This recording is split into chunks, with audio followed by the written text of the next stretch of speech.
एक करोड़पति आदमी था, एक बहुत बड़ा उद्योगपति था। उसका बेटा पढ़ करके विदेश से आया। उसके पिता की हजारों करोड़ की फैक्ट्री थी, हजारों करोड़ का टर्नओवर था, काम था। लेकिन जब उसका बेटा पढ़कर आया तो बाप ने बेटे से कहा, बेटा जाओ तुम 10,000 रुपए कमा के लाओ। बाप के पास करोड़ों हैं, पर बेटे को भेजा, जा 10,000 कमा के ला। और सुनो, हमारे इस क्षेत्र से नहीं, बाहर जाओ। अब बेटा पढ़ा लिखा 10,000 कमाने गया।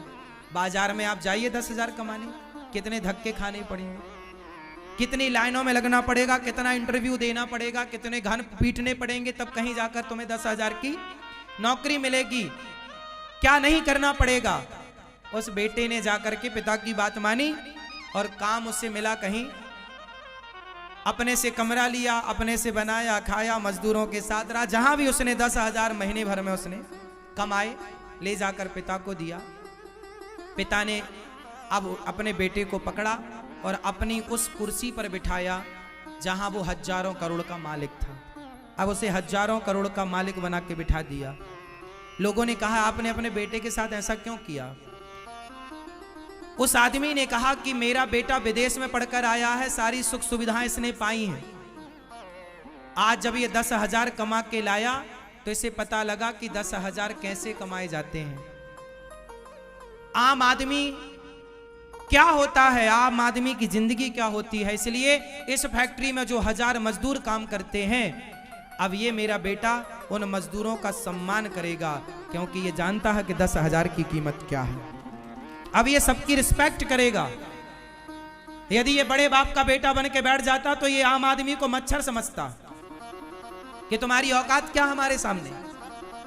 अब तो ये लाइन में लग के देख चुका है कि 10,000 के लिए ये जो लोग हैं, ये परिवार चलाने के लिए 10,000 की नौकरी कर रहे हैं, बेचारे किस तरह परेशान हो रहे हैं। तो व्यक्ति को, आप अपने बच्चों को धनवान बना देना बड़ी बात नहीं है साहब। उस धन को मेंटेन करना, क्या आप उस धन को सही, क्या उस धन का आप सही उपयोग कर पा रहे हैं?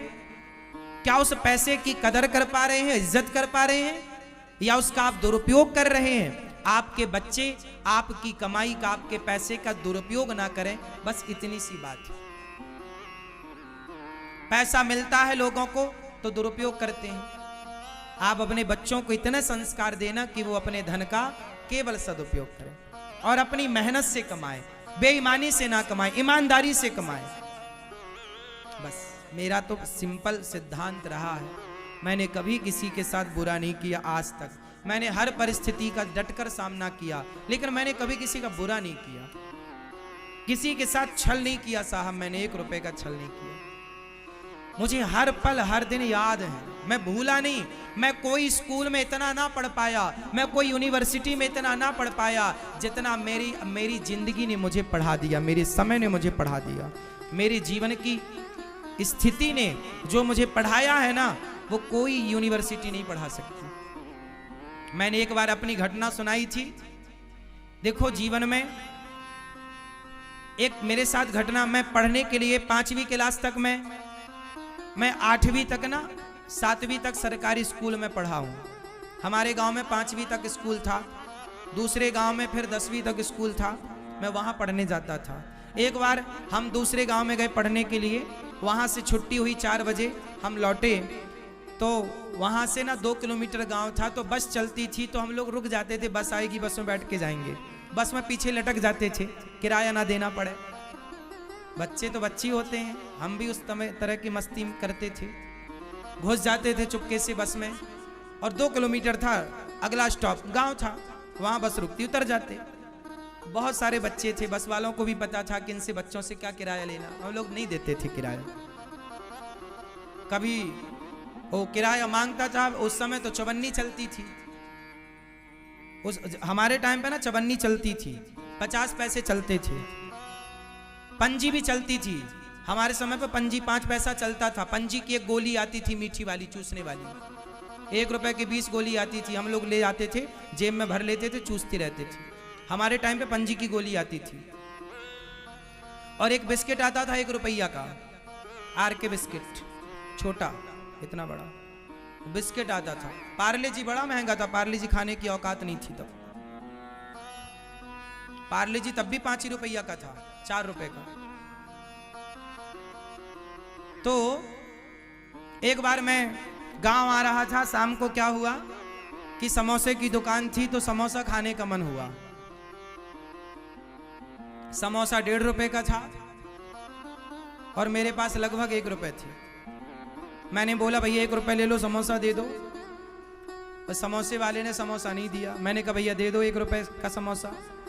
बच्चे थे, अब 6वीं पढ़ते थे उस समय, हम 6वीं क्लास के बच्चे थे, तो कितने बड़े थे हम। तो समोसा मांगा, उसने नहीं दिया। तो हमने जिद की 1 रुपया ले लो भैया, दे दो। तो हम उसकी दुकान में बैठे थे, उसने हाथ पकड़ के बाहर कर दिया, चलो बाहर यहां से। उसने बाहर कर दिया। तब से हमें सबक मिली कि जितनी औकात है, जितना चादर है, उतना ही पांव पसारना चाहिए। मतलब जीवन में अभाव क्या होता है ये मैंने खूब देखा है, एक एक चीज का अभाव। मेरे पिताजी ने आखिरी बार मुझे केवल मेला घूमने के लिए 2 रुपए दिए थे, ये मुझे याद है। मैंने अपने पिताजी से पैसे नहीं मांगे, जब से होश संभाला उसके बाद कभी पैसे नहीं मांगे पिताजी से। जो जो शौक था उसे फिर अपनी कमाई से पूरा किया, कोई बोझ नहीं बना मैं अपने बाप पर। आपके बच्चों से इतनी प्रार्थना करूंगा, अपने बाप पर बोझ मत बनिए बस। कामयाब बेटा वही है जो अपने बाप पर बोझ ना बने, वो कामयाब बेटा है। आप सफल व्यक्ति हैं। सफल व्यक्ति कौन होता है? सफल व्यक्ति उसे मान लेना चाहिए। बताइए सफल व्यक्ति कौन है आपके हिसाब से? किसे आप कामयाब मानते हैं? फटाफट बताइए। कामयाबी की परिभाषा आपके हिसाब से बताइए। सबसे पूछूंगा, तैयार रखना परिभाषा। शुरुआत आपसे। कामयाब व्यक्ति आप किसे मानते हैं? आप बताओ चश्मा वाले भैया, कामयाब व्यक्ति आप किसे मानते हैं? हाँ हाँ, दिन भर का हो, निर्भर, सेल्फ डिपेंड हो।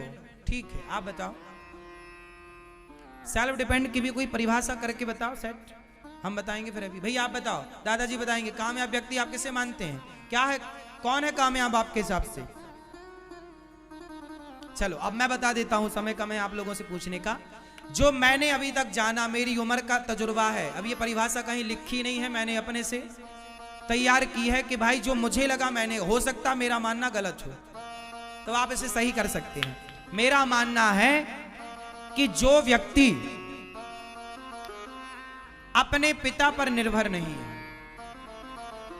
जो अपनी गृहस्थी अपनी कमाई से करता हो, चलाता हो, जो अपनी मां और अपने पिता को भी अपनी कमाई की रोटी खिलाता हो, जो माँ बाप के धन की रोटी माँ बाप को ना खिलाए, जो अपनी मेहनत अपनी कमाई की रोटी अपने माँ बाप को खिलाए, अपनी कमाई की रोटी अपनी पत्नी को खिलाए, अपनी कमाई से अपने बच्चों को पढ़ाए लिखाए और उसके ऊपर किसी का कोई विशेष दबाव ना हो, जो अपनी कमाई से अपनी मेहनत से अपने लिए घर बना ले, अपनी मेहनत से अपने माँ बाप का अच्छे से अच्छे हॉस्पिटल में इलाज करा ले, अपनी माँ बाप की वो सेवा कर ले, अपने माँ बाप की दवाई इलाज के लिए किसी पर निर्भर ना रहे, जो अपने गृहस्थी के काम अपने से कर ले, किसी के सामने उसे हाथ ना पसारना पड़े, बस उसी को आप कामयाब समझिए। किसी के सामने उसे हाथ ना फैलाना पड़े, बाप के सामने भी हाथ ना फैलाना पड़े, उसे आप कामयाब मानो। वो कामयाब है कि वो सेल्फ है। उसे बच्चों को पढ़ाना है तो दूसरों का मुंह नहीं देखना पड़ेगा कि भैया तुम पैसे दो, फिर पिताजी जरा पैसे दो, फीस भरें। बट नहीं, हम पढ़ाना, पैदा किए हो ना तुम, तो तुम ही तो पैदा किए हो, तो पढ़ाएगा बाप क्यों? तुम पढ़ाओ अपने बच्चों को, या फिर पहले अपने आप को योग्य बना लेते फिर बच्चे पैदा करते। किसी पर भार क्यों बनते हैं आप लोग? बाप पर भी भार नहीं बनना चाहिए मेरा मानना। क्यों जी, क्या कहते हैं आप लोग?